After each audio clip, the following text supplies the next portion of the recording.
Hey everybody, we're back. For those of you who don't know, we've been away for a couple of weeks to visit family in the Netherlands. And it was quite an experience. We'll tell about it later. Because first, today is May the 7th. And we have been living 1 year in Sweden now, North Sweden. So yay! Well, the time has been going by so fast. It doesn't feel like we've been here a year already. And at the same time, it feels as if we've been living here all our lives. It's difficult to explain, but we're so happy to be here. And so much things have happened. We'll make a video about it. Some other time we'll make a video about all the things we did, renovating the house, buying cars, buying a new house. A lot of things have happened. But now I've been living here for a year. I set a goal for myself, to first take a year off to learn a language and take care of all the things we had to do. Get a Swedish ID and stuff like that, get the kids to school. So everything has been done now. So now it's time to look for a job. So I'm kind of excited about it actually. Because I think it's good that normal life starts again. It has been a great year. Being home with my family 24 hours a day. So really nice, but at the same time it's also pretty exhausting, to be honest. So now the kids go to first school. They go 3 days a week, 5 hours, so not that long. But the oldest son, Ben, he will start normal school in September and then he goes to school full time. So yeah, it's time for me to get a job. And that's not... I think there are quite a few jobs here, so it should not be a problem to find a job. But you have to think about some stuff. First thing is, it's really important to speak the language, speak Swedish. Everybody here understands English, but in all the job descriptions, they ask for people who speak Swedish fluently. So I don't see myself as really fluent. I have to learn more. I hoped I would be fluent after a year, but having spent so much time renovating the house and doing so much other stuff, having the kids around the whole day, it's difficult to find time to study. Of course, we try to speak Swedish with our neighbors, and that goes quite well.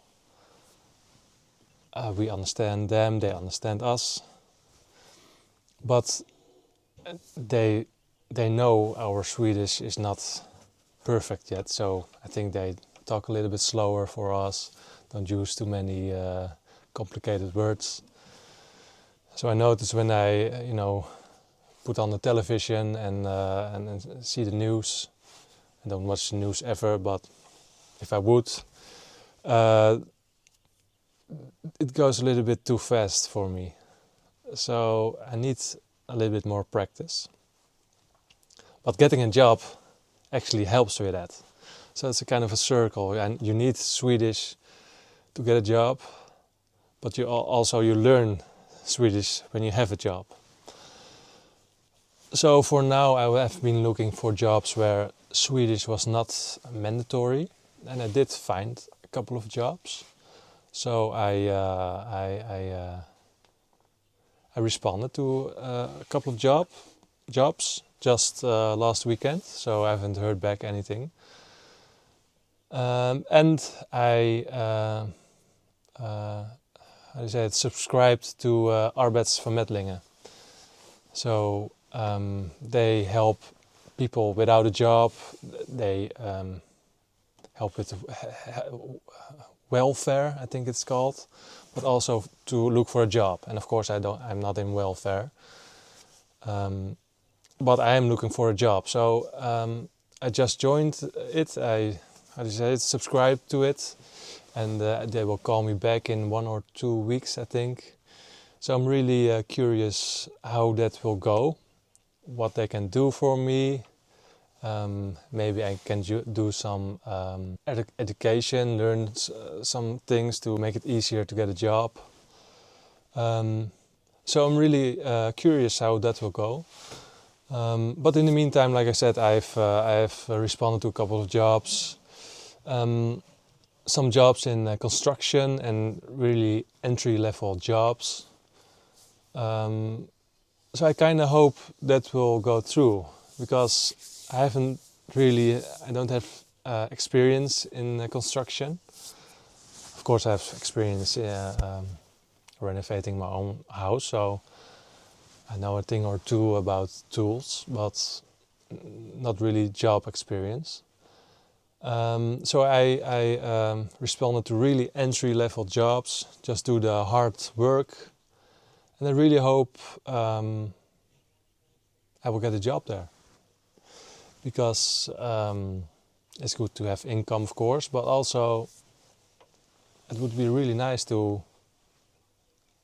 get a job and then learn a lot about being in construction. Because I really like that. Just do hard work, build stuff. That's the sort of stuff I really like. So let's see if I get a response. I will let you know. So then, our holiday to the Netherlands. What was it like? First off, we went there not because we miss the Netherlands so much, but Annabelle's grandmother turned 93, and last year when she turned 92, she promised she would go back to the Netherlands to be there for her birthday. So then, of course, we had to go. First, Annabelle was thinking about flying there just for 1 day and then fly back. But that's a little bit ridiculous. So then I said, "Oh, let's go together. Let's go as a family. We can't fly because we have an old dog, so we have to drive." And so we did. We haven't seen a lot of family for a long time, so we thought it would be nice to see some people again. We were a little bit afraid of the business and the stress of the Netherlands, how that would affect us. So yeah, we went there. It took us 4 days to get there, because we live really in the north of Sweden. And we also can't drive for 15 hours straight with 2 little boys and an old dog. So we drove 4 days, not too long hours per day, maybe 6, 7. So that was quite a thing. We were really exhausted when we arrived in the Netherlands. And also, when we drove out of Sweden, we already were missing Sweden. The south of Sweden actually is also, it gets a lot busier and not so many mountains anymore. So the south, I think, is not so beautiful as the middle or the north, but still beautiful. But then you drive into Denmark, and then it gets really flat, and you're just on, a big highway. So it's a bit boring, but still, it's okay because you can just drive without having to be in traffic jams and stuff like that. And when you have to pee, you can pee for free most of the times at the gas stations, I think. In Sweden, everywhere you can pee for free. And then you get in Germany, and then the business starts, you know, in Hamburg. It's terrible to drive there. They're always doing stuff at the roads. Oh, there the business really started. And when you have to pee, you have to pay €1. It's, I think that's ridiculous. I think just 4 years ago it was 50 cents, and then it was 16 and 17. Now it's suddenly €1 to just have a pee. It's kind of not so friendly to your customers or something like that. But anyway, Germany was really a lot of traffic jams. And then in the Netherlands, really the second we drove in the Netherlands, we hit a traffic jam. And we didn't have really big traffic jams, but all the way to where we went, we have been in busy traffic, people tailgating us. So we're like, oh, we're back in the Netherlands. People are stressed again, people are aggressive in the traffic again, and it's busy again. Ay ay. But anyway, we stayed at my mom's place. She lives in the neighborhood of Amsterdam, not in the city, but close to Amsterdam. So really busy there. So up until 5 minutes before we were there, we've just been in busy traffic. But it was really nice to see our family, of course. We haven't seen so long. So that was really, really nice. But we just could not deal with the busyness, and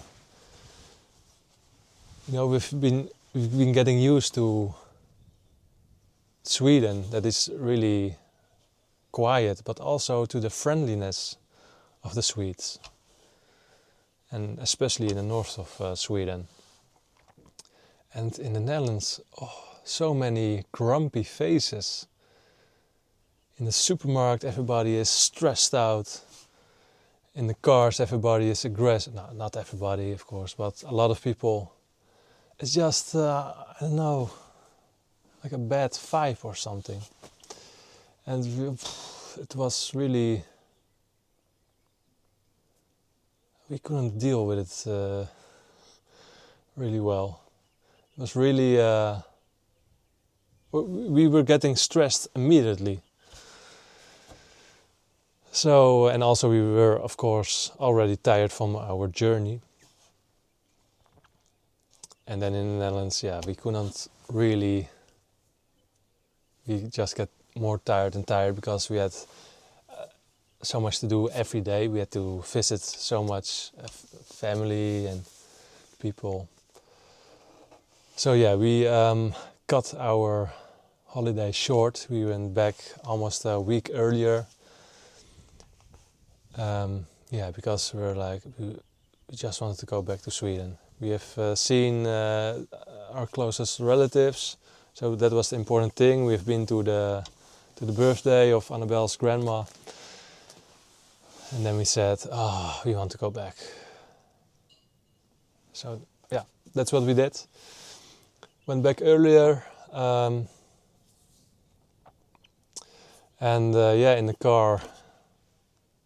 It was tiresome to drive to the Netherlands and to Germany, but once we passed Hamburg, then we could, we were like, now we can relax a little bit again. So we stayed a night at a hotel in just before we entered Denmark, and a little bit off the highway. And we had just this really nice countryside hotel, so that was really nice. And the next day we went into through Denmark, of course, and then we went into Sweden, and then really everything was good again. Everything was beautiful again. We stayed at a really nice stuga, so nice. And it took us 4 days again to get back. And when we got back, we got a really nice warm welcome from our neighbors again, which was really nice. Again, those nice chill vibes again. And then everything was good. So yeah.